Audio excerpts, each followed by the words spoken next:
Western New York, we are back at 710 Main, and we're today going to sit and talk with Tony Conte. Hi, it's so nice to see you, sir. Great to see you, too. And, of course, you know, things are changing up around here with Shea's and with 710, and you're kind of moving into a new phase of your career, and we have Michael Murphy is in town, and he is ready to go.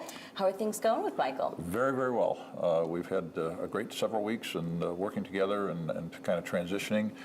We've got another couple weeks to go, and he'll be on his own. Well, and you know, I think it's so neat that Michael grew up in Gowanda. Yes. I mean, he is a Western New Yorker. Well, that was one of the conditions when we met. The committee met to select someone. We all agreed that we really wanted to make sure we found someone. If it was someone from out of town, they had to have Western New York roots.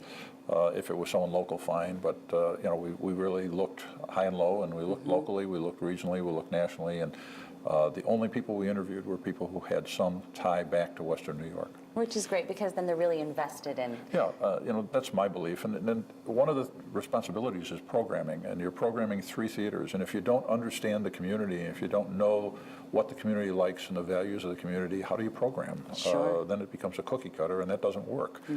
So that was one of the reasons I felt so strongly that we needed someone with Western New York ties. And choices like that are, that's just an example of why you've been so good for this theater community, Tony. Well, thank you. And, you know, we appreciate you.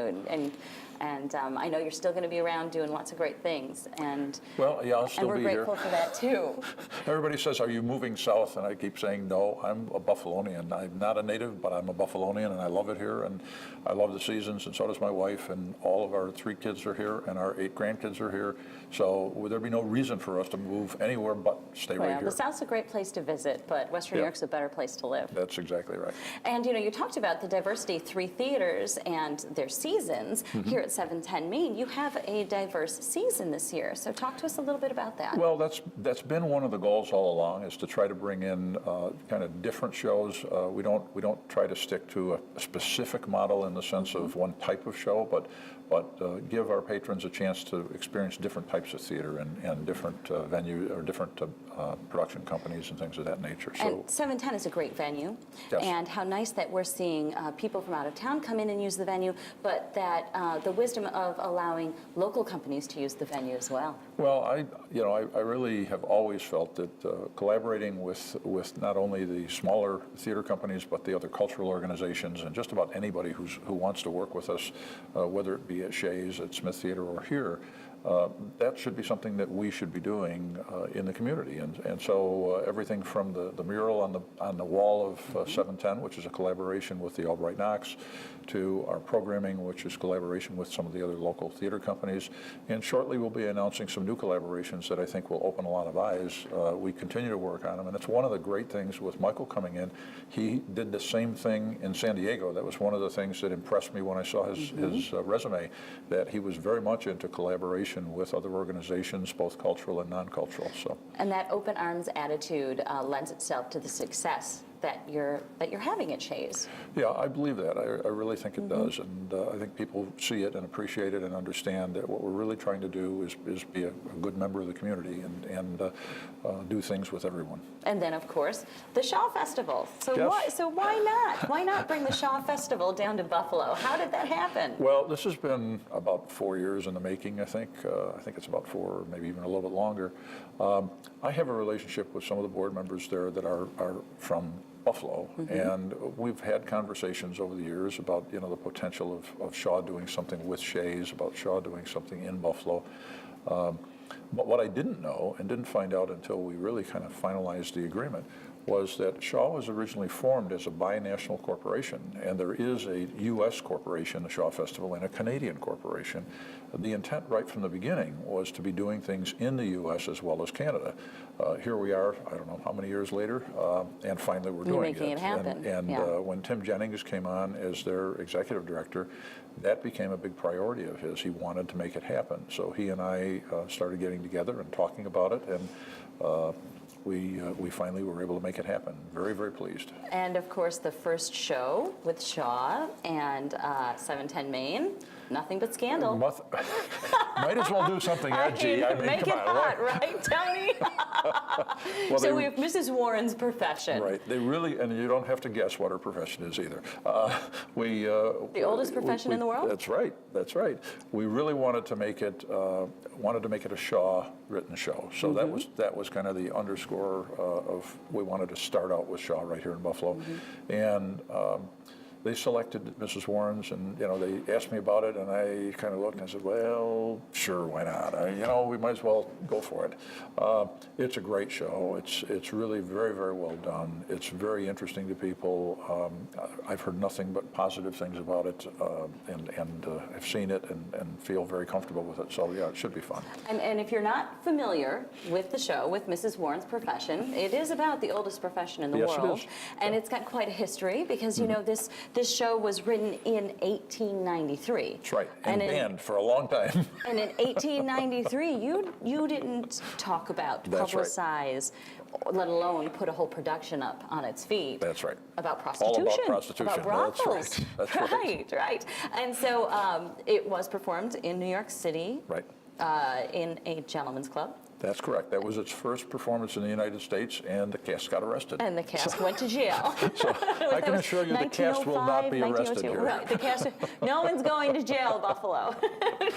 Not on stage or in the audience. But the show is really, it's really not, in a lot of ways, it's really not about prostitution per se. No, it's about really about the people. relationship between a mother and her daughter. And as the daughter is becoming older, the mother feels a need to explain to the daughter what her profession is, what she does, and why she does it, and how she has made a living for her and her daughter. It really has a very feminist point of view, and it doesn't focus on Mrs. Warren's profession. It Right. focuses on Mrs. Warren's desire to be an independent human being. That's correct. So it is timeless, Yeah. really, Yeah, it really in is. that theme. And I actually think it's very relevant today. Yes. That's one of the reasons, forgive the title, but that's one of the reasons that I really felt it was a good selection, because it really does fit today. I agree. And the actors, tell us where the actors are from. The actors are from literally all over the place. The cast has been in Canada performing the show during the summer. It is coming here from Canada. They just unloaded the giant truck this morning, so they're here, and they're absolutely outstanding. Well, and you're talking about the cast coming in from Canada and unloading the giant truck, and that's just another piece of the puzzle, how bringing the Shaw Festival to Western New York brings revenue to Western New Absolutely. York. People need to eat, people need hotels, Yes. Shea's and 710 Main and the Smith Theater. You're all such a part of what is bringing Buffalo into its resurgence. Well, the important thing is to provide venues where people can come and they can relax, they can sit back, maybe kind of separate themselves from their problems and see a show, whether it be a musical, whether it be a straight play, whether it be a comedy, whatever it is. And certainly different people have different tastes, but we always invite people to try something new and different, which again is the reason for the variety in our programming here.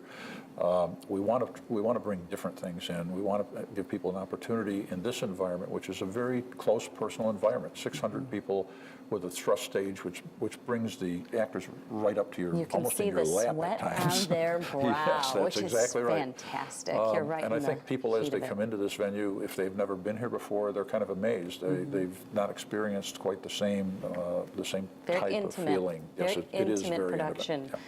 Value there. And of course, you're working on the building itself. You were telling me that there are renovations, the lobby is different, things are only getting better, things are only going to be more welcoming. We own the building, and we feel it's important that we make an investment in the building to keep it modern, keep it up to date, make sure that it's welcoming and that the traffic flow works and everything. So we have a multi-year project. We'll be doing different sections of the building over the next couple of years, and that's something that I will be overseeing and managing for Shea Shea's. And it's exciting. We finished the lobby, I think 2 days before the first show opened. It was really tight. We still don't have all the permanent lighting in. Hopefully that'll be in before too much longer. Well, it's looking good, Tony. But it looks a lot better, and hopefully does. we'll continue to upgrade everything. Well, thank you for sitting down with us, and I'm so glad to hear that you're still going to be around and you're still going to be helping out with Shea's, and 710 Main and Western New York has so much to look forward to here down in the Theater District. And Mrs. Warren's Profession will run November 3rd through the 13th, and it's a show that is so worth seeing and pertinent today. Great actors from all over. Thanks, Tony. Yes. You're certainly welcome.